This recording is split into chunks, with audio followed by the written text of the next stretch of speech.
ಯುವಕರು ಹಾಗೂ ಯುವತಿಯರು ತಮ್ಮ ವಿದ್ಯಾಭ್ಯಾಸ ಮುಗಿದ ನಂತರ ಯಾವುದಾದರೂ ಒಂದು ಸರ್ಕಾರಿ ಹುದ್ದೆ ಪಡೆಯಬೇಕು ಎಂಬ ಆಸೆಯನ್ನ ಹೊಂದಿಕೊಂಡು ಕೆಪಿಎಸ್ಸಿ, ಕೆಎಸ್ಪಿ, ಯುಪಿಎಸ್ಸಿ ಪರೀಕ್ಷೆಯನ್ನ ಬರೀತಾರೆ. ಆದರೆ ಸರ್ಕಾರಿ ಹುದ್ದೆಗಳು ಹಣಕ್ಕಾಗಿ ಅಲ್ಲಿಯ ಅಧಿಕಾರಿಗಳೇ ಮಾರಾಟ ಮಾಡಿಕೊಂಡಿರುವುದು ಉಂಟು. ಇದರಿಂದಾಗಿ ಕಷ್ಟಪಟ್ಟು ಓದಿದ ವಿದ್ಯಾರ್ಥಿಗಳಿಗೆ ನಿರಾಸೆ ಆಗಿರುವುದು ಉಂಟು. ಇದರಿಂದ ಈ ಸಮಸ್ಯೆಯನ್ನ ಕೊನೆಗಾಣಿಸಲು ಅಖಿಲ ಕರ್ನಾಟಕ ರಾಜ್ಯ ವಿದ್ಯಾರ್ಥಿ ಸಂಘಟನೆ ವತಿಯಿಂದ ಸರ್ಕಾರಿ ಹುದ್ದೆಗೆ ಬೇಕಾದ ಅಭ್ಯಾಸ ಮಾಡುತ್ತಿರುವ ವಿದ್ಯಾರ್ಥಿಗಳು ಹಾಗೂ ಶಾಲೆಯ ವಿದ್ಯಾರ್ಥಿಗಳು ಇರುವ ಕಡೆ ತೆರಳಿ ಭ್ರಷ್ಟಾಚಾರದ ಬಗ್ಗೆ ಹಾಗೂ ಸರ್ಕಾರಿ ಹುದ್ದೆಗಳ ಬಗ್ಗೆ ಮಾಹಿತಿ ನೀಡಿ ಹಣ ನೀಡಿ ಹುದ್ದೆ ಪಡೆಯುವುದು ತಪ್ಪು, ನಿಮ್ಮ ಓದಿನ ಮೂಲಕ ಹುದ್ದೆಯನ್ನ ಪಡೆದುಕೊಳ್ಳಿ ಅಂತ ವಿದ್ಯಾರ್ಥಿಗಳಿಗೆ ಅರಿವನ್ನ ಮೂಡಿಸುತ್ತಿದ್ದಾರೆ. ಈ ಸಂಘಟನೆಯು ಮೈಸೂರು ಭಾಗದ ಶಾಲೆಗಳು ಮಾತ್ರವಲ್ಲದೆ ಬೆಂಗಳೂರು, ಮಂಡ್ಯ, ರಾಮನಗರ, ಹಾಸನ ಭಾಗಗಳಲ್ಲೂ ಸಹ ವಿದ್ಯಾರ್ಥಿಗಳಿಗೆ ಅರಿವು ಮೂಡಿಸುತ್ತಿದ್ದಾರೆ. ಸರ್ಕಾರಿ ಹುದ್ದೆಗಳು ಸರ್ಕಾರದಿಂದ ಬಿಡುಗಡೆ ಮಾಡುವುದು ತಡವಾದರೆ ಈ ಸಂಘಟನೆಯಿಂದ ಮನವಿ ಪತ್ರಗಳನ್ನು ನೀಡಿ ಹುದ್ದೆಗಳು ಬೇಗ ಅನೌನ್ಸ್ ಮಾಡುವವರೆಗೂ ಶ್ರಮ ಪಟ್ಟಿದ್ದಾರೆ. ಯಾವ ಅಧಿಕಾರಿ ಲಂಚ ಪಡೆಯುತ್ತಿದ್ದಾನೆ ಆ ವ್ಯಕ್ತಿಗಳಿಗೆ ಸಂಘಟನೆ ಮೂಲಕ ವಿದ್ಯಾರ್ಥಿಗಳಿಂದ ಹಣವನ್ನ ಸಂಗ್ರಹಣೆ ಮಾಡಿ ನಾವು ನಿಮಗೆ ಹಣವನ್ನು ನೀಡುತ್ತೇವೆ, ನೀವು ಲಂಚನ ಬಿಡಬೇಕು ಅಂತ ಅರಿವು ಸಹ ಮೂಡಿಸುತ್ತಿದ್ದಾರೆ.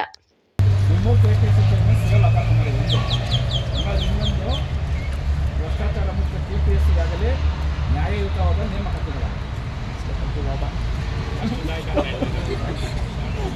ಒಂದೇ ಅದೇ ನಿಮ್ದು ಫಸ್ಟ್ ಹೇಳಿ ಸರ್. ನಮ್ಮ ಹಕ್ಕು ನಮ್ಮ ಇದು ಭ್ರಷ್ಟಾಚಾರ ಮುಕ್ತವಾಗಲು ನ್ಯಾಯಯುತವಾದ ನೇಮಕಾತಿಗಳು KPSC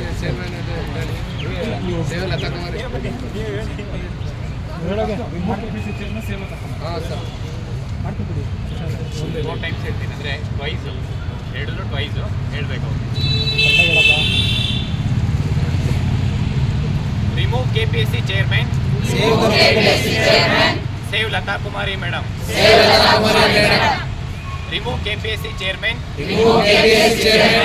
save Latha Kumari madam.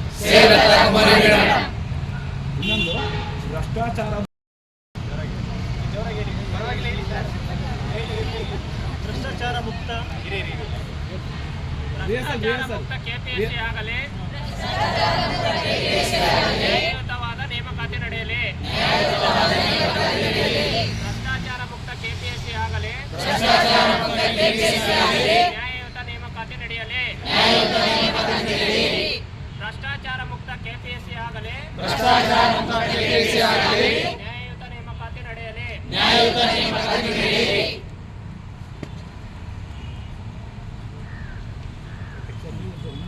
ನಮ್ಮ ಹುದ್ದೆ ಅಂತೀನಿ, ನೀವು ನಮ್ಮ ಹಕ್ಕು ಅಂತ ಹೇಳಿ, ಓಕೆನಾ? ನಮ್ಮ ಹುದ್ದೆ, ನಮ್ಮ ಹುದ್ದೆ, ನಮ್ಮ ಹುದ್ದೆ, ನಮ್ಮ ಹುದ್ದೆ, ನಮ್ಮ ಹುದ್ದೆ, ನಮ್ಮ ಹುದ್ದೆ. Thank you.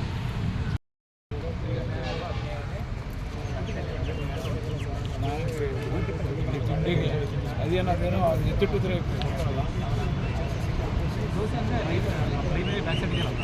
ಹಾಂ ಅದೇ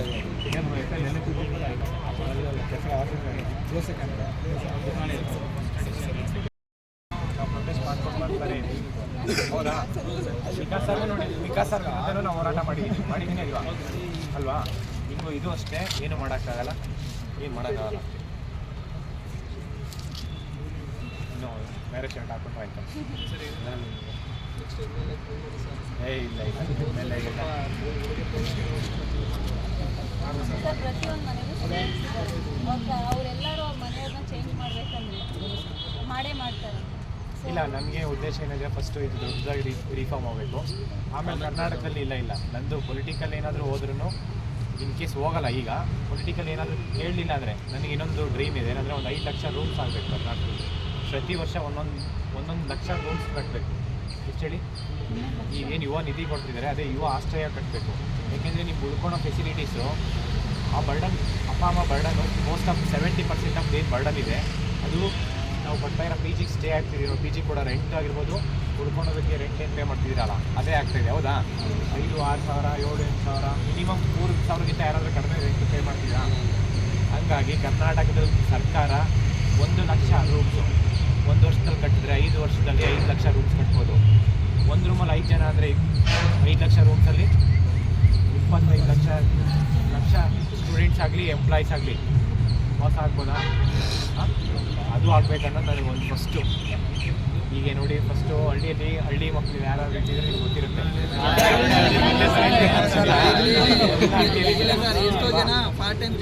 ಅದೇ ಈಗ ಹಳ್ಳಿಯಲ್ಲಿ ನಿಮಗೆ ಗೊತ್ತಿರ್ಬೇಕಾದ್ರೆ ಒಂದು ಸ್ಕೀಮ್ ಇದೆ ನೋಡಿ. ಒಂದು ಸ್ಕೀಮ್ ಗೊತ್ತು, ಜಲ್ ಜೀವನ್ ಮಿಷನ್ ಗೊತ್ತಲ್ಲ? ಮನೆಗೆ ನೀರು ಬರೋದ್ರಿಂದ ಹೆಣ್ಮಕ್ಳಿಗಾಗಿರ್ಬೋದು, ಇಲ್ಲ ಬರೀ ಹೆಣ್ಮಕ್ಳು ಅಂತಲ್ಲ, ಈ ಅಪ್ಪ ಅಮ್ಮ ಒಬ್ಬ ಮಗ ಇದ್ರೆ ಅವ್ನು ಅಪ್ಪ ಅಮ್ಮ ಏನು ಮಾಡ್ತಾರೆ, ಮಗು ಕಳಿಸ್ತಾರೆ ಅಮ್ಮ ಅಪ್ಪ ಅಂತ. ಅವನಿಗೂ ಟೈಮ್ ವೇಸ್ಟ್ ಆಗುತ್ತೆ. ಮೋಸ್ಟ್ ಆಫ್ ದಿ ಹೆಣ್ಮಕ್ಳು ಅಷ್ಟೇ, ಅವ್ರಿಗೆ ಎಷ್ಟು ಟೈಮ್ ಸೇವ್ ಆಗುತ್ತೆ. ಆ ಟೈಮ್ನ ಎಜುಕೇಷನ್ ಕೊಟ್ಟರೆ ಎಷ್ಟು ಫಾರ್ವರ್ಡ್ ಆಗುತ್ತೆ ಅವ್ರ ಫ್ಯಾಮಿಲಿ. ಹೋದ ಆ ಥರ ಜಲ್ ಜೀವನ್ ಮಿಷನ್ ಥರದ್ದು. ನಿಮ್ಮ ಹೆಸರು? ಕಾಂತಕುಮಾರ್ ಅಂತೇಳಿ, ಅಖಿಲ ಕರ್ನಾಟಕ ರಾಜ್ಯ ವಿದ್ಯಾರ್ಥಿ ಸಂಘದ ಅಧ್ಯಕ್ಷ. Okay sir. ಇಲ್ಲಿ ಕರ್ನಾಟಕದಲ್ಲಿ ಏನು ಭ್ರಷ್ಟಾಚಾರ ಆಗ್ತಾಯಿದೆ ಅಂದರೆ, ಒಂದು KPSC, KSP, KA, KPTCL, KRIDL ಎಲ್ಲ ಒಂದು ಗೌರ್ಮೆಂಟ್ ಜಾಬ್ಸು ಇಲ್ಲಿ ಲಕ್ಷಾಂತರ ವಿದ್ಯಾರ್ಥಿಗಳು ಓದ್ತಾ ಇರ್ತಾರೆ. ಅವರಿಗೆ ನ್ಯಾಯ ಸಿಗಬೇಕು ಅನ್ನೋದ್ರ ಬಗ್ಗೆ ಇಡೀ ಕರ್ನಾಟಕದಲ್ಲಿ ಪ್ರತಿ ಡಿಸ್ಟಿಕ್ಕು ನಾವು ಹೋಗಿ ಹೋರಾಟ ಮಾಡ್ತಾಯಿದ್ದೀವಿ. ಅವರಿಗೆ ಅವೇರ್ನೆಸ್ ಮೂಡಿಸ್ತಾ ಇದ್ದೀವಿ. ಮತ್ತು KPSCಯಲ್ಲಿ ಏನು ಒಂದು ಭ್ರಷ್ಟಾಚಾರ ನಡೀತಾ ಇದೆ, KPSC ಕಾರ್ಯದರ್ಶಿನ ಉಳಿಸ್ಕೊಬೇಕು ಅಂತೇಳಿ ಲತಾ ಕುಮಾರಿ ಮೇಡಮ್ನ, ಮತ್ತು KPSC ಚೇರ್ಮನ್ನ ರಿಮೂವ್ ಮಾಡಿ ಅಂತೇಳಿ ನಾವು ಕ್ಯಾಂಪೇನ್ ಮಾಡ್ತಾಯಿದ್ದೀವಿ. ಕರ್ನಾಟಕದಾದ್ಯಂತ ಎಲ್ಲ ಡಿಸ್ಟಿಕ್ಕು ಹೋಗ್ತಾಯಿದ್ದೀವಿ. ಎಲ್ಲ ಫುಲ್ ಪಾಸಿಟಿವ್ ರೆಸ್ಪಾನ್ಸ್ ಇದೆ. ಯಾಕೆ ಅಂತ ಹೇಳಿದ್ರೆ, ಇವಾಗ ಲತಾ ಕುಮಾರಿ ಮೇಡಮ್ ಇನ್ನೂ ಬಂದು 4 ತಿಂಗಳಾಗಿದ್ದಾರೆ.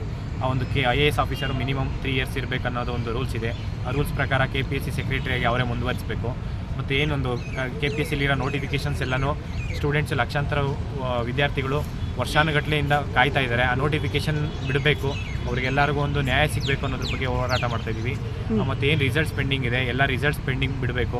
ಕರ್ನಾಟಕದಲ್ಲಿ ಏನು 2.58 ಲ್ಯಾಕ್ಸ್ ವೇಕೆನ್ಸಿ ಇದೆ, ಅಷ್ಟು ನೋಟಿಫಿಕೇಷನು ಸ್ಟೂಡೆಂಟ್ಸ್ ಪರವಾಗಿ ಸರ್ಕಾರ ಇದೆ. ಈಗೇನು ಬಜೆಟಲ್ಲಿ 30,000 ನೋಟಿಫಿಕೇಷನ್ ಬಿಡ್ತದೆ. ಅದ್ರ ಜೊತೆ ಇನ್ನೂ ನಂಬರ್ ಆಫ್ ವೇಕೆನ್ಸಿ ಏನು ನೋಟಿಫಿಕೇಷನ್ ಇದೆ, ಜಾಸ್ತಿ ಸಂಖ್ಯೆಯಲ್ಲಿ ನೋಟಿಫಿಕೇಷನ್ ಬಿಡಬೇಕು ಅಂತ ನಾವು ಹೋರಾಟ ಮಾಡ್ತಾಯಿದ್ದೀವಿ. ಅದೇ ರೀತಿ ಸ್ಟೂಡೆಂಟ್ಸ್ ಅಷ್ಟೇ ತುಂಬ ಸಪೋರ್ಟಿವ್ ಇದ್ದಾರೆ. ನಮ್ಮ ಸಂಘಟನೆ ಇಡೀ ಕರ್ನಾಟಕದಲ್ಲಿ ಎಲ್ಲ ಡಿಸ್ಟಿಕಲ್ಲೂ ಅವರವರೇ ಎಲ್ಲ ಸ್ಟೂಡೆಂಟ್ಸ್ ಅವ್ರವ್ರ MLA ಮಿನಿಸ್ಟರ್ಸ್ಗೆ ಮನವಿ ಕೊಡೋದ್ರ ಮುಖಾಂತರ ಈ ಒಂದು ಹೋರಾಟ ಸ್ಟಾರ್ಟ್ ಮಾಡಿದ್ದೀವಿ. ಮುಂದಿನ ದಿನಗಳಲ್ಲಿ ಒಂದು ಬೆಂಗಳೂರು ಫ್ರೀಡಮ್ ಪಾರ್ಕಲ್ಲಿ ಒಂದು ಪ್ರತಿಭಟನೆ ಮಾಡ್ತೀವಿ. KPSC Lata Kumari madam secretary madam ಉಳಿಸ್ಕೊಬೇಕು, KPSC ಚೇರ್ಮನ್ನ ತೆಗಿಬೇಕು ಅಂತ ಅನ್ನೋದ್ರ ಬಗ್ಗೆ ಗವರ್ನರ್ಗೂ ನಾವು ಪರ್ಮಿಷನ್ ತೊಗೊಂಡಿದ್ದೀವಿ. ಅವ್ರಿಗೂ ಒಂದು ಲೆಟ್ರ್ ಬರೀತಾ ಇದ್ದೀವಿ. ಎಲ್ಲ ಸ್ಟೂಡೆಂಟ್ಸ್ ಕಡೆಯಿಂದ ಲೆಟ್ರ್ ಬರೆಸಿ ಅವ್ರನ್ನ ಮುಂದಿನ ದಿನಗಳಲ್ಲಿ ಎಲ್ಲ ಸ್ಟೂಡೆಂಟ್ಸ್ಗೂ ನ್ಯಾಯ ಸಿಗೋ ಥರ ನಾವು ಹೋರಾಟ ಮಾಡ್ತೀವಿ ಅಂತ ಹೇಳ್ತೀವಿ. ಸರ್, ಇಲ್ಲಿವರೆಗೂ ಎಷ್ಟು ಹೋರಾಟಗಳು ನಡೆದಿದ್ದಾವೆ? ಅಂದರೆ ನಿಮಗೆ ಇಲ್ಲಿವರೆಗೂ ಒಂದು ಲಾಸ್ಟ್ 3 ಇಯರ್ಸಿಂದ 3 ವರ್ಷದಿಂದ ಕಳೆದ 3 ವರ್ಷದಿಂದ PSI ಎಕ್ಸಾಮ್ಸ್ ಆಗಿರೋದು ನೋಡಿರ್ಬೋದು. 545 ಅದಕ್ಕೂ ಹೋರಾಟ ಮಾಡಿದ್ದೀವಿ. ಫಾರೆಸ್ಟ್ ಡಿಪಾರ್ಟ್ಮೆಂಟಲ್ಲಿ ಹೋರಾಟ ಮಾಡಿದ್ದೀವಿ. KPTCLಲ್ಲಿ ಹೋರಾಟ ಮಾಡಿದ್ದೀವಿ. KRIDLಲ್ಲಿ ಹೋರಾಟ ಮಾಡಿದ್ದೀವಿ. KEAದಲ್ಲಿ ಹೋರಾಟ ಮಾಡಿದ್ದೀವಿ. ಮತ್ತು KSPಯಲ್ಲಿ ನೀವು ಯಾವುದೇ ಒಂದು ಎಕ್ಸಾಮ್ಸ್ ಡೇಟ್ ಎಕ್ಸ್ಟೆಂಡ್ ಮಾಡಿಸೋದು, PSI ಡೇಟ್ ಎಕ್ಸ್ಟೆಂಡ್ ಮಾಡಿಸೋದಕ್ಕೂ ಹೋರಾಟ ಮಾಡಿಸಿದ್ದೀವಿ. ರಿಸಲ್ಟ್ಸ್ ಏನು ಬಿಡಬೇಕು ಅದಕ್ಕೂ ಹೋರಾಟ ಮಾಡಿದ್ದೀವಿ. KPSCಯಲ್ಲಂತೂ ತುಂಬ ಹೋರಾಟ ಮಾಡಿದ್ದೀವಿ.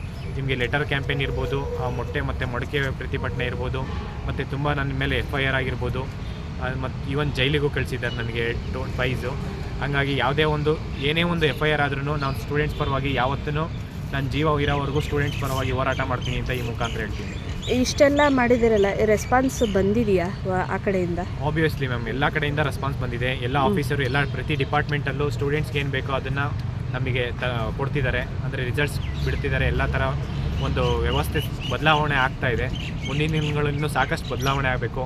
ಅದೇ ರೀತಿ ನಮ್ಮ ಸ್ಟೂಡೆಂಟ್ಸ್ ಏನಿದ್ದಾರೆ, ಪ್ರತಿಯೊಬ್ಬರು ಸ್ಟೂಡೆಂಟ್ಸ್ ನಮಗೆ ಸಪೋರ್ಟ್ ಮಾಡ್ತಾ ಇದ್ದಾರೆ. ಯಾಕೆಂದರೆ ನಾವು ಅವ್ರ ಪರವಾಗಿ ಹೋರಾಟ ಮಾಡ್ತೀವಿ, ಅವ್ರು ನಮಗೆ ಅಟ್ಲೀಸ್ಟ್ ಎಲ್ಲ ರೀತಿಯಲ್ಲೂ ನಮಗೆ ಸಪೋರ್ಟ್ ಮಾಡ್ತಿದ್ದಾರೆ. ಇದು ಡೊನೇಟ್ ಮಾಡಿಸ್ಕೊತಾ ಇದ್ರಲ್ಲ, ಏನಕ್ಕೆ ಸರ್ ಅದು? ಈಗ ಒಂದು ಏನಂದರೆ, ಅದು KPSCಲಿ 1000 ಲೆಟ್ರು ಪ್ಲಸ್ ಒಂದು ಏನು ಪ್ರತಿಯೊಬ್ಬ ಸ್ಟೂಡೆಂಟ್ಸ್ ಕರ್ನಾಟಕದಲ್ಲಿ ಒಬ್ಬೊಬ್ಬರ ಹತ್ರನೂ 10 ರೂಪಾಯಿ ನೋಟ್ಸ್ ತೊಗೊಂಡು ಆ ನೋಟಿಂದ ಒಂದು ದೊಡ್ಡ ಕ್ಯಾಂಪೇನ್ ಮಾಡಬೇಕಂತ ಅಂದ್ಕೊಂಡ್ವಿ. 1,000 ಒಂದು ಲೆಟರ್ ಏನಿದೆ, 1000 ಲೆಟರ್ ಜೊತೆ ಇಲ್ಲಿ 1000 ನೋಟ್ಸ್ ಏನಿರುತ್ತೆ, ಪ್ರತಿಯೊಬ್ಬರು ಶ್ರಮ, ಅವ್ರ ಅಪ್ಪ ಅಮ್ಮ ದುಡಿದಿದ್ರು ಒಂದು 10 ರೂಪಾಯಿ ಏನಿಕೋ ಅಂತ ಇಟ್ಕೊಂಡಿರ್ತಾರೆ ಅವರು.